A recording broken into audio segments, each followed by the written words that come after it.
Hello, namaste, dear ones, and welcome to my English tutorial YouTube channel, Beloved English.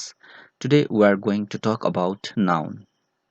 तपाईहरु सबैलाई हृदयदेखि नै स्वागत छ यो मेरो YouTube च्यानलमा जहाँ हामी इङ्ग्लिसका कुराहरू गर्नेछौँ. And in this session, today we are going to talk about noun. What is noun? नामपद भनेको के हो?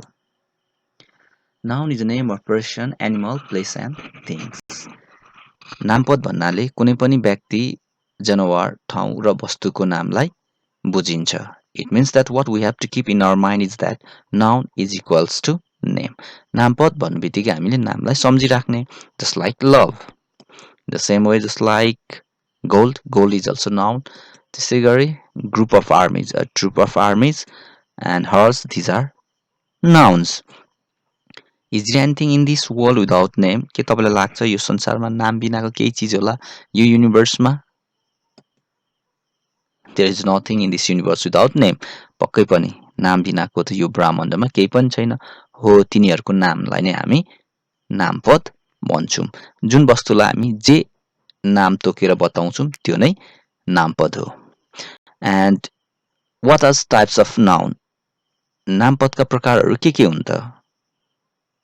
So to learn the types of noun, नामपदका प्रकारहरू सिक्नको लागि let's classify these noun in three groups. First classification of noun, second classification of noun, and third classification of noun. Let's go inside to learn more about the first classification of. In first classification of noun, there are 5 types of noun. What we can say is that we can classified nouns in 5 groups in first classification of noun. First one is proper noun. नेपालीमा हामी यसलाई व्यक्तिवाचक नामपद भन्छौं. Proper noun is that noun which shows particular person, animal, place and things. कुनै पनि खास निश्चित व्यक्ति, जनावर, ठाउँ वा वस्तुलाई बुझाउँछ भने या कुनै पनि व्यक्ति, वस्तु, ठाउँ, जनावर, चीजबिजलाई किटेर तोकेरै देखाउँछ भने त्यसलाई चाहिँ प्रोपर नाउन भनिन्छ, अर्थात् व्यक्तिवाचक नामपद भनिन्छ. Just like Dharan. Dharan means a particular city. यो खास ठाउँको नाम हो धरान. तपाईले धरान भन्नु भएपछि त्यही एउटै ठाउँलाई बुझिन्छ. रोमन पर्सनको नाम, football, it's a particular sports. Proper noun is always written with first capital letter. Proper noun लाई चाहिँ हामी व्यक्तिवाचक नामपदलाई चाहिँ जहिले पनि क्यापिटल लेटरले लेख्छौं. And note, it's like festival, day, month and human caste are proper noun. जस्तै दशैं, चाडबाड हुन्छ नि, Dashain, Tihar, Holi, they are proper noun. We have to take them as a proper noun. In the same way, day, Sunday, Monday. In the same way, month, January, February. Human caste, races, just like Rai, Gurung, they are proper noun. And another is common noun, जातिवाचक नामपद. Common noun is that noun which shows person, animal, place and things in common way. कुनै पनि व्यक्ति, वस्तु, ठाउँ, चीजबिजलाई जातीय साझा रूपमा देखाउँछ भने त्यसलाई हामी common noun भन्छौं. Just like cow. Cow represents different types of cow. City represents different types of city. Just like Dharan is also city, Kathmandu is also city, Viratnagar is also city. In common, we call them city. Sport means different types of games. And as a note, in some cases proper noun seems common noun. कोही कोही ठाउँमा चाहिँ के हुन्छ भने हामी proper noun लाई पनि common noun को रूपमा हेरिराखेको हुन्छ. Just like she is a Hitler of this class. Hitler चाहिँ proper noun हो. Just Hitler means that yes, a German chancellor. German chancellor को नाम भयो हिटलर, जसलाई चाहिँ हामी क्रुल भनेर चिन्छौं नि. यस त्यो भयो. र कोही मान्छे त्यस्तो क्रुल छ भनेदेखि चाहिँ हामी उसलाई चाहिँ हिटलर भनेर कमन को रूपमा लिन सक्छौं. In second sentence, look there, here is the Laxmi Prasad Devkota of our village. यहाँ चाहिँ के हो भने लक्ष्मी प्रसाद देवकोटा चाहिँ प्रोपर नाउन हो. तर हामी कोही कोही बेला के गर्छौं भनेदेखि त्यस्तै धनी मान्छे छ भनेदेखि साहित्यमा प्रखर मान्छे छौं भने चाहिँ हामी लक्ष्मी प्रसाद देवकोटा है उ भनेर लक्ष्मी प्रसाद देवकोटालाई चाहिँ कमन नाउनको रूपमा लिन्छौं. जो साहित्य प्रेमी छन्, कविता कथा मजाले लेख्छन्, तिनलाई लक्ष्मी प्रसाद देवकोटा भन्छौं. जस्तो तपाईहरु पनि भन्न सक्नु भएको हुन्छ हैन, यो चाहिँ हाम्रो सीजी है, हाम्रो गाउँको सीजी चौधरी है भन्छ नि हैन, धनी मान्छेहरुलाई सीजी भने जस्तै हो. कोही कोही बेला प्रोपर नाउनहरु पनि कमन नाउनको रूपमा एक्ट गर्छ भन्ने कुरा छ. Let's go. Third one is collective noun. Collective noun is that noun which shows person, animal, person and place in collective way. एकदम समूहवाचक भन्छ कुनै पनि व्यक्ति वस्तु चिजबिजलाई चाहिँ सामूहिक रूपमा देखाउँछ भने त्यो चाहिँ कलेक्टिभ नाउन हो। जस्तै gang, group of bad boys, खराब केटाहरूको समूहलाई ग्याङ भनिन्छ। बन्स है, फ्लावर फुलको जुप्पा छ। प्लेयर्स त्यस्तै छ। And fourth one is abstract noun. Abstract noun भन्छ भाववाचक नामपद। Abstract noun is that noun which is used to describe feeling, emotions, experience, etc. This type of noun can't be seen and touched. हामी भाववाचक नामपदलाई चाहिँ त्यस्तो वर्ड्सहरू हुन्छ, त्यहाँ त्यस्तो नाउनहरू हुन्छ जसलाई चाहिँ हामी देख्न सक्दैनौँ, छुन सक्दैनौँ भन्ने कुराहरू छ है। जस्ट लाइक इभेन्ट्स, इभेन्ट्सको कुरा गर्नुपर्दा marriage, birthday, wedding, motherhood, these are abstract noun. इमोसन्सको कुरा गर्नुपर्दा जोय, लभ, सरो, ह्याप्पिनेस। क्वालिटिजको कुरा गर्नुपर्दा अनेस्टी, ट्रस्ट, ब्रेभरी। आइडियाजको कुरा गर्नुपर्दा luck, opportunity, adventure, these are abstract noun. And fifth type of noun is let's let's talk before to talk about fifth type of noun. Here are collective nouns as it may be helpful for you: a band of men, a cast of actors, stake of librarians, a colony of girls, a brood of ants. If you go through all, then it will be helpful for you. So let's talk about noun. That's material noun. Material noun is that word or that substance or materials which is used to make other objects. द्रव्यवाचक नामपद भन्छौँ हामी यसलाई नेपालीमा। द्रव्यवाचक नामपद भनेको चाहिँ त्यस्तो नामपद हो जोबाट चाहिँ अरू चिजहरू बन्नको लागि सहयोग हुन्छ। त्यस्तो तत्त्वहरू जसबाट अरू चिज बनिन्छ त्यसलाई चाहिँ हामी मेटेरियल नाउन भन्छौँ। Just like gold, used to make jewelry; water, which is used to make for electricity; brick. Yes. Here is also more examples about material noun. A material noun is a name given to material or substances that something is made out of. Yes, it's like earth, diamond. Material nouns from nature. Materials noun from plants and trees. If you go through this chart, it will be helpful for you. Let's talk about second classification of noun. दोस्रो रूपमा वर्गीकरण गर्दा, नामपदलाई दोस्रो रूपबाट वर्गीकरण गर्दा चाहिँ we can classify this noun in two ways. हामी यसलाई चाहिँ दुईवटा तरिकाबाट चाहिँ क्लासिफिकेसन गर्न सक्छौँ, क्लासिफाइड गर्न सक्छौँ। They are countable noun and uncountable noun. एउटा गन्न सकिने, एउटा गन्न नसकिने नामपदको रूपमा हेर्न सक्छौँ। Common noun is a countable noun. In the same way collective noun, common noun र कलेक्टिभ नाउनलाई चाहिँ हामी जस्तै समूहवाचक नामपद र जातिवाचक नामपदलाई चाहिँ हामी काउन्टेबल गन्न सकिने नामपदमा राख्छौँ भने just like proper noun, abstract noun र मेटेरियल नाउन, यी नाउनहरूलाई चाहिँ हामी अनकाउन्टेबल नाउनभित्र राख्न सक्छौँ। Let's go more detail. Okay, countable noun is that noun which can be counted. Countable noun भनेको चाहिँ त्यस्तो नाउन हो जसलाई हामी गन्न सक्छौँ। Pen, mobile, book, etc. Note: countable noun takes articles, some, any, and number like one, two, many, etc. Countable नाउनको अगाडि चाहिँ हामी डिटरमाइनर अर्थात् आर्टिकल ए एन द लाउन सक्छौँ भने अरू सम, एनी जस्ता वर्ड्सहरू पनि युज गर्न सक्छौँ। While talking about uncountable noun is that noun which can't be counted, गन्न नसकिने जस्तो water, can you count water? No. Money, rice, love, physics, etc. This can't be counted, so these are uncountable noun. Okay, in note, uncountable noun do not take article and it can't be make plural.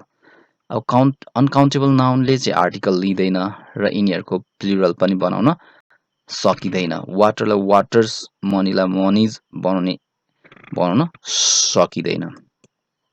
Okay, here are some differences between countable and uncountable noun. Can be counted, can't be counted. Can take singular or plural verbs, always take singular verbs. Go through one by one, it will be much more helpful for you. And uncountable nouns are often from abstract ideas, love, freedom, or parts of liquid and gases, where water, milk, wine, oil are made of small parts of sugar, rice, salt, food, butter, fish, cheese, chocolates, bacon, or materials, butter, wood. If you go through one by one, and it will be helpful, more helpful for you. And now the third classification of noun. In third classification of noun, we take noun in two types: it is related to the number. First one is singular noun and second one is plural noun. Singular noun is that noun which shows single object. एक वचन र बहुवचनको रूपमा हामी हेर्छौं। एक वचन भनेको त्यस्तो वचन हो जहाँ एउटा मात्रै अब्जेक्ट हुन्छ भने बहुवचन भनेको त्यस्तो वचन हो, नाम हो जहाँ चाहिँ दुई वा दुई भन्दा बढी अब्जेक्ट्सहरू हुन्छ। जस्तै a pen, that is singular noun. Pens means that's plural noun, or two pen or four pens, that is plural noun. Notes. Generally s is added to make plural. सामान्यतया प्लुरल बनाउनको लागि s थपिन्छ, boy boys. त्यसैगरी if the words complete with s, ss, z, x and ch as well ch is pronounced as cha, then es is added to make plural. अब शब्दको अन्तिम s छ, ss छ, z छ, x छ र ch छ, तर ch लाई चाहिँ हामी च को रूपमा प्रोनाउन्सिएसन गर्छौं भने, प्रोनाउन्स गर्छौं भने त्यहाँ चाहिँ हामी es राखेर प्लुरल बनाउँछौं। जस्तै बस बसेस, बेन्च बेन्चेस है। एक्सेप्सन अपवादको रूपमा त के छ भने त्यो ch चाहिँ च प्रोनाउन्स नभएर क प्रोनाउन्स भयो भने चाहिँ हामी s मात्रै राखेर त्यसलाई प्लुरल बनाउँछौं। जस्तै स्टोमक स्टोमक्स, मोनार्क मोनार्क्स छ। Let's go more. Yes, if there is o words end with o after consonant, then es is added to make plural. यदि कुनै शब्द चाहिँ ओ मा सकिन्छ र त्यसको अगाडिपट्टि चाहिँ कन्सोनेन्ट छ, कन्सोनेन्ट साउन्ड र लेटर छ भने चाहिँ es लाएर हामी त्यसलाई प्लुरल बनाउँछौं। जस्तै बफेलो बफेलोज, कार्गो कार्गोज। त्यसैगरी कुनै वर्ड्स छ र त्यो चाहिँ ओ मा सकिन्छ तर त्यो भन्दा अगाडि चाहिँ भवेल लेटर वा भवेल साउन्ड छ, जेनरली भवेल लेटर छ भने चाहिँ हामी त्यसलाई s मात्रै राखेर प्लुरल बनाउँछौं। जस्तै ratio ratios. Okay, if words ends with y after consonant, y is omitted and ies is added.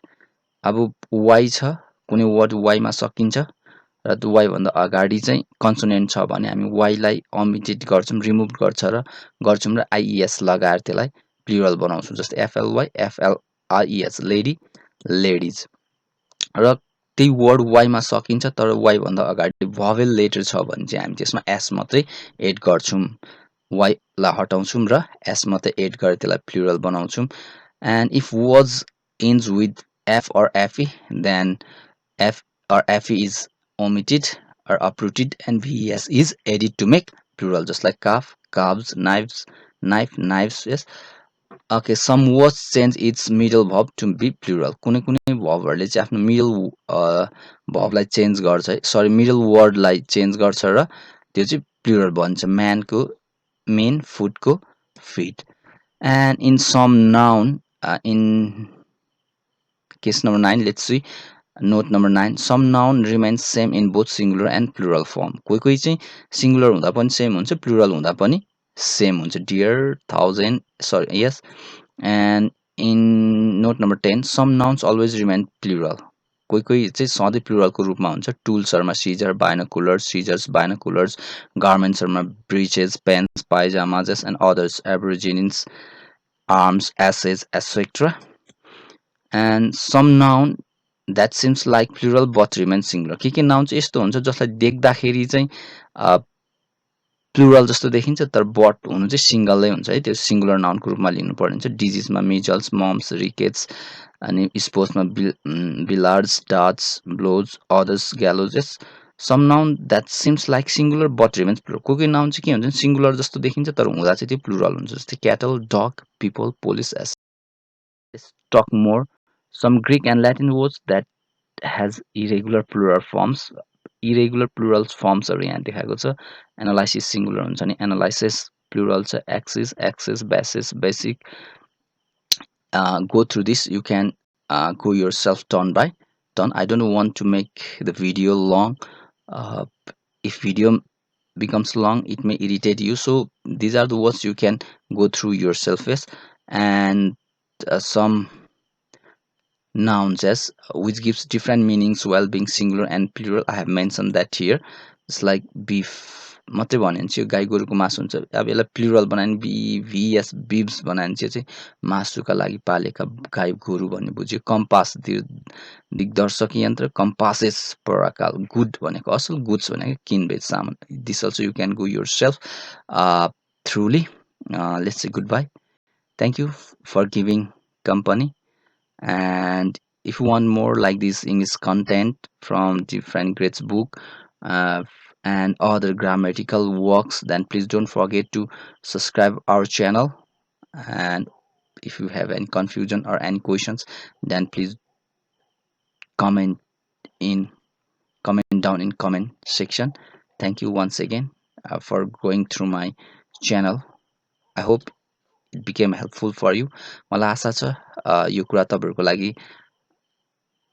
सहयोगीपूर्ण भयो र अरू पनि यस्तै चाहनुहुन्छ भने प्लिज सब्सक्राइब है सेयर गरिदिनुहोस् कमेन्ट गरिदिनुहोस् थ्याङ्क यू